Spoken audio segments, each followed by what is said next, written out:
devons tous mettre le Canada d'abord.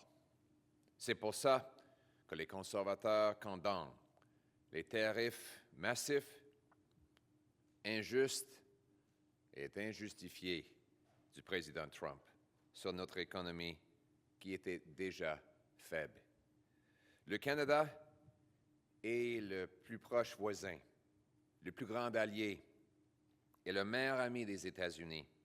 Nous partageons la plus longue frontière sans défense et avons combattu à côté des Américains dans 2 guerres mondiales, une guerre au Corée et en Afghanistan, là où on a perdu 158 Canadiens en combattant pour répondre à une attaque contre New York et Washington.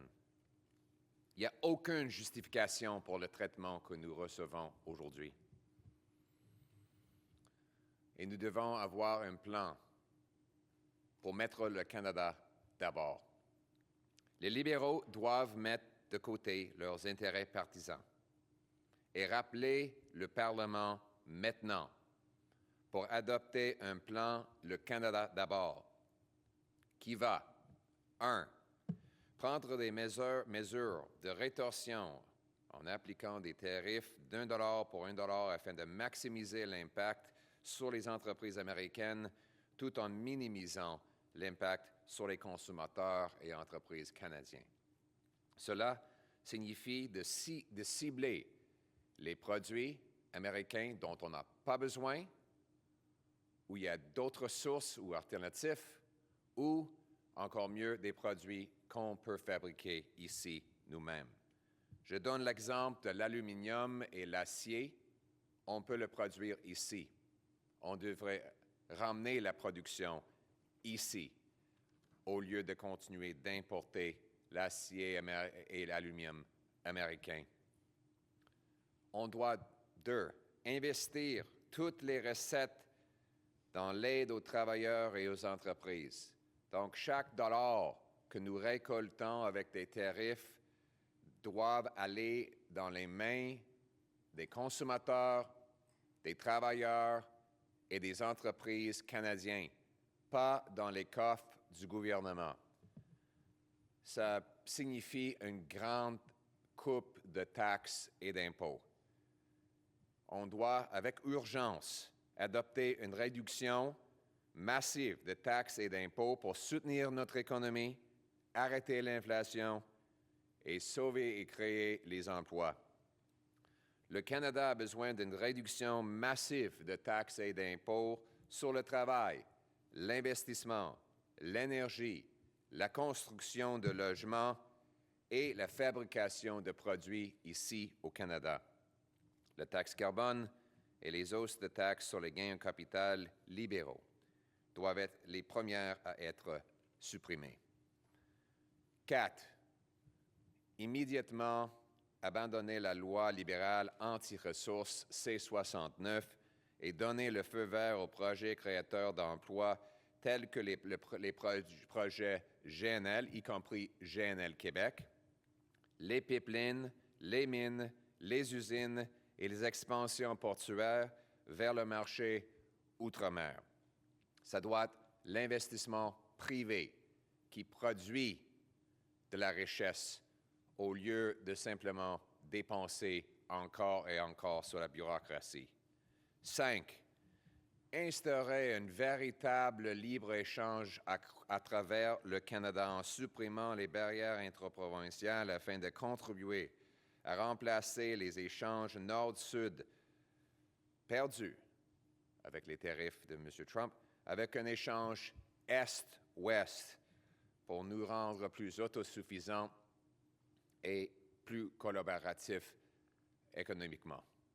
C'était ridicule, même avant les tarifs de Donald Trump, que nous nous bloquons, qu'on bloque des produits d'une province à l'autre, qu'on a plus, maintenant, aujourd'hui, 2 fois plus d'échanges avec les Américains que nous avons entre les provinces canadiennes. Il faut éliminer toutes ces barrières pour permettre un échange, libre-échange au Canada. 6. Reconstruire notre militaire et reprendre le contrôle de nos frontières afin de regagner la confiance de nos partenaires et d'affirmer notre souveraineté, protéger notre population et mettre le Canada d'abord. Il faut être clair. Renforcer notre frontière, ce n'est pas pour plaire à Donald Trump. On aurait dû le faire auparavant. C'est pour protéger notre population. C'est pour mettre fin au chaos dans notre système d'immigration, aux armes illégales, qui proviennent des États-Unis, qui comprend 80% des armes utilisées en crime. On doit fermer les frontières aux criminels, aux drogues, aux armes et aux gens qui essaient de traverser illégalement pour notre intérêt. On doit le faire pour les mères et les pères qui perdent leurs enfants au fentanyl.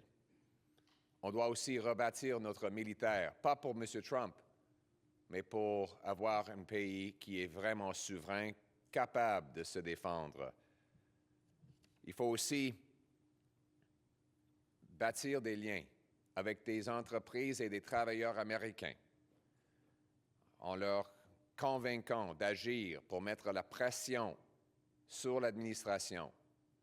Des familles qui vont devoir maintenant payer plus aux États-Unis pour l'essence, pour le logement. Les entreprises qui vont devoir congédier des travailleurs américains à cause du fait qu'il y a une nouvelle taxe sur le gaz et le pétrole du Canada. Ces entreprises-là devraient être nos alliés. Les bâtisseurs de logements qui vont devoir payer plus pour le bois d'œuvre devraient être nos alliés.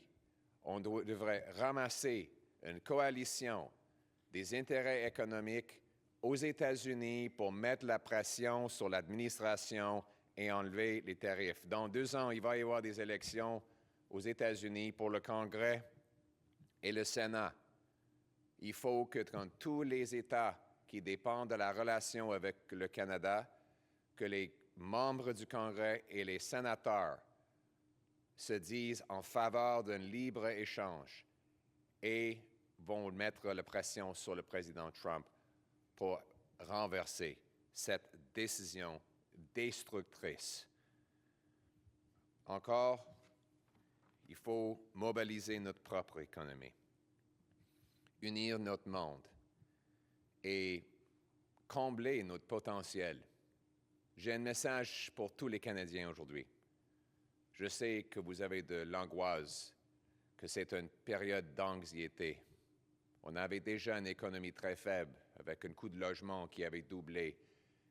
Il y a 2 millions de personnes qui ont déjà été en file d'attente pour des banques alimentaires. Les Canadiens étaient en train déjà de souffrir. Et maintenant ça. Comment trouver de l'espoir?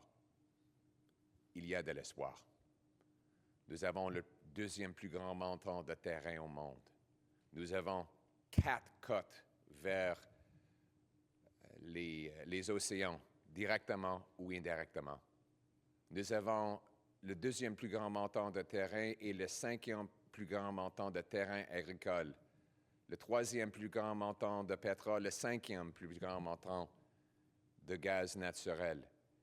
Hydroélectricité, 41 millions de personnes intelligentes, éduquées et travaillantes.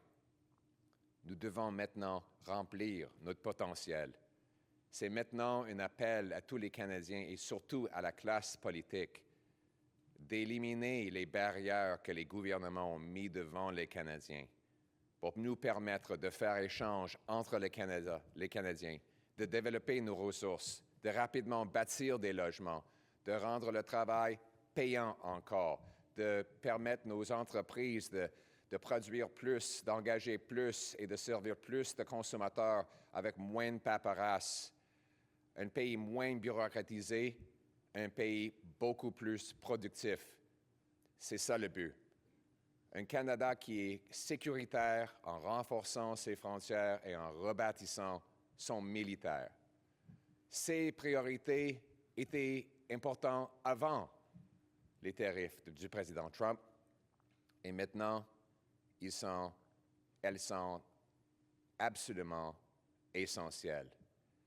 On va agir, on va protéger notre pays, on ne va pas reculer devant ces menaces et ces tarifs. Et on va être plus fort après. On va être un pays uni, un pays fort, un peuple qui met le Canada d'abord, le Canada avant tout, le Canada toujours. Merci beaucoup.